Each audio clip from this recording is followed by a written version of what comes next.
In the last video we talked about ethane, and we showed how two carbons can each use an sp3 hybridized orbital to bond together because they have hydrogens in all of these directions. Those are all hydrogen bonds in those directions. But when they come together here, they form this sigma bond between them as a consequence of the overlap of those two sp3 orbitals.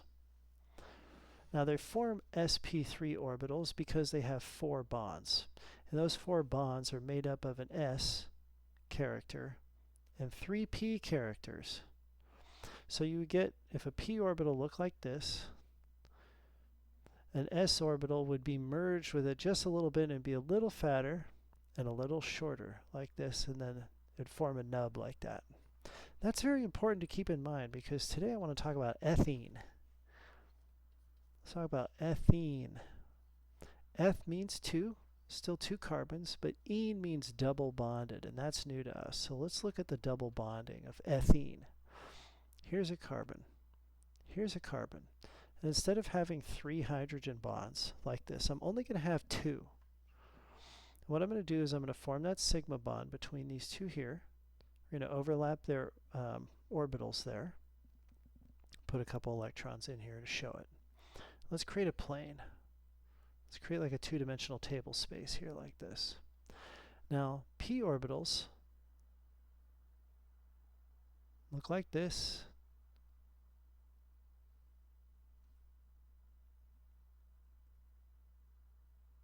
I'm not very good at art, but that's not this class.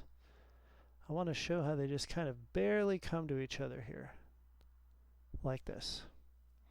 And we've got a couple of hydrogens. I want to have 2 hydrogens bonded like this. One here, one here. Let's complete this plane real quick. This is what ethene looks like. And what's interesting about this is that there's new things going on because the orbitals where they actually bond with atoms, carbon is only bound to 3 things. She's bound to him over here, and she's bound to these 2 over here. And as a consequence, you don't get sp3 orbitals. That's out. You get sp2 hybridized orbitals, which means it's just a little more spherical in character to 2/3 p character. So they're a little bit rounder. And the reason for that is these p orbitals are not bound with hydrogens. They're going to bind to each other. This little bridge space here allows the last 2 electrons, one from each carbon, to form this kind of vertical cage space in this way. And because they're not bound to another nucleus, they're not hybridized orbitals. They remain p orbitals. If they were bound to another atom, that would be different. And as a consequence, these 2 form a bond. And what you can think of is it's kind of like half strength at each side here, half strength bond at each of these. It's like a dirt road instead of a highway.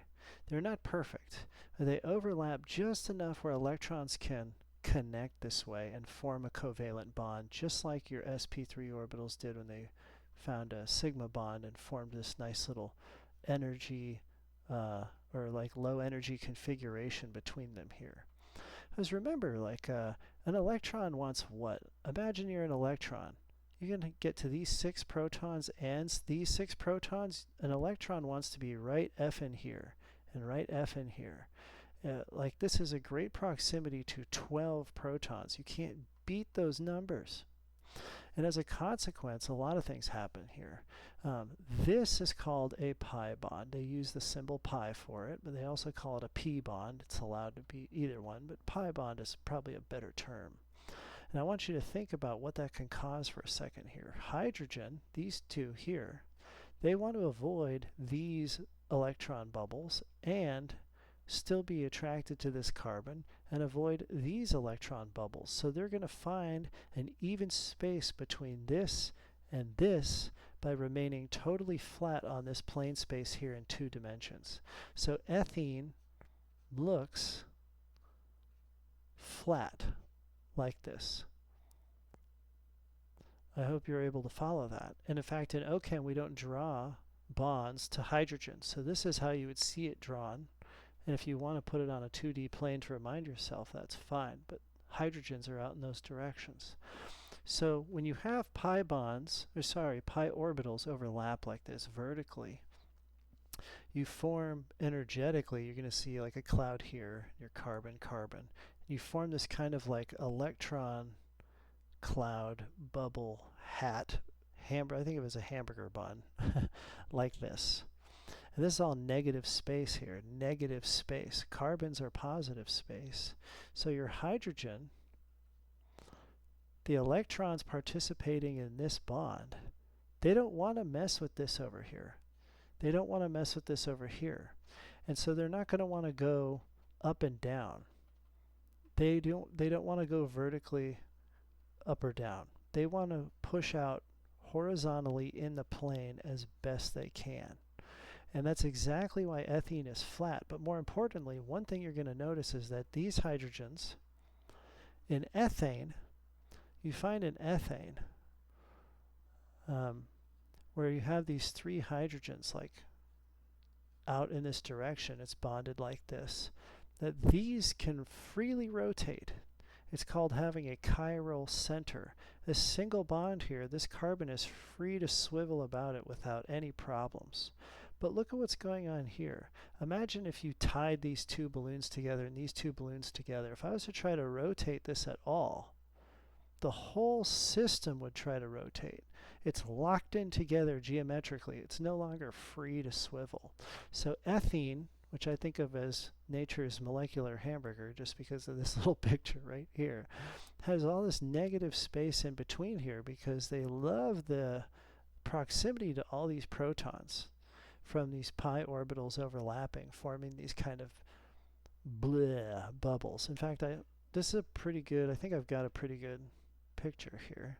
This one is the best out of like the 100 I looked at. This is a very close example here, aside from the blurriness. I want you to notice just how little these overlap and these overlap. Some even argue that there's a gradient and that electrons have to kind of specially leap across a little bit. It's hard to say. Mostly also it doesn't matter, but notice that these are all in a 2D plane. You can't rotate this plane without the entire molecule rotating. That makes it very different than ethane, and those properties will come into later in class. What I want you to know for today is that this pi bond here, pi bond, is not as powerful as the sigma bond on its own.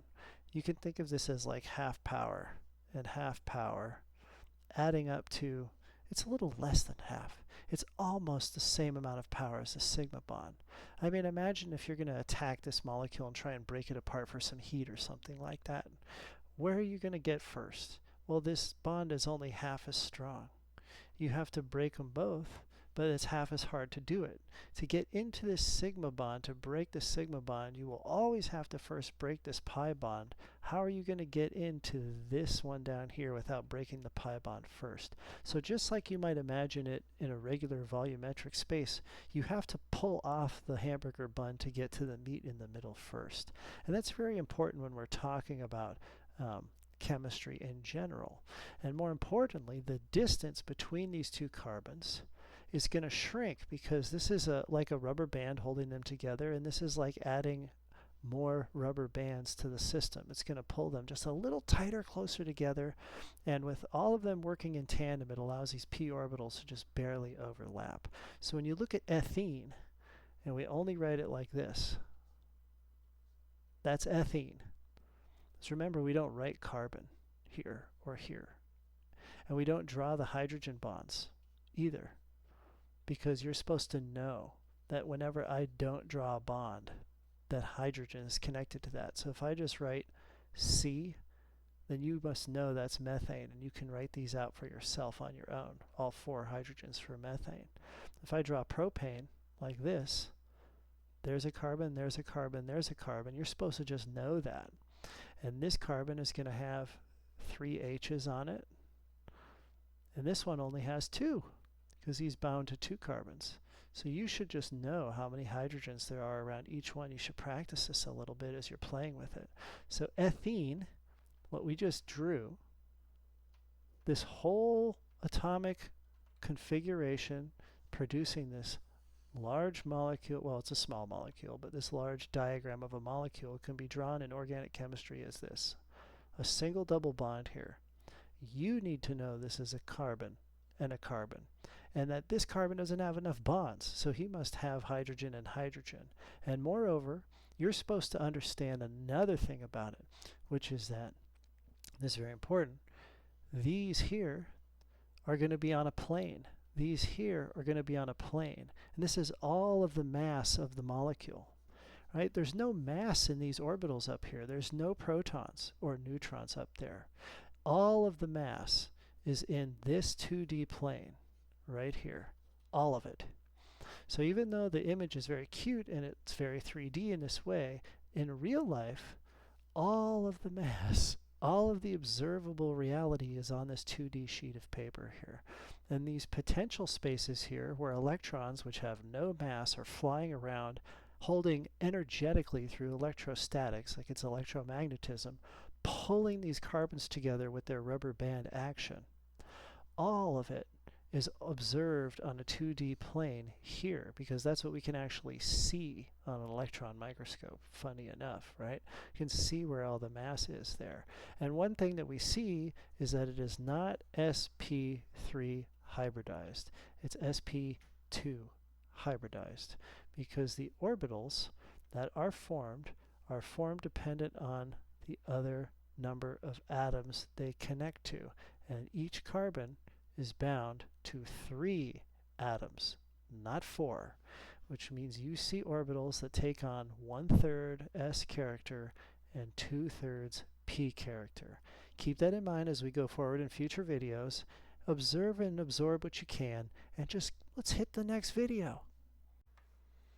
To watch this full playlist in order, click on the video here on the left, or to go to the next video, just click on the video here on the right.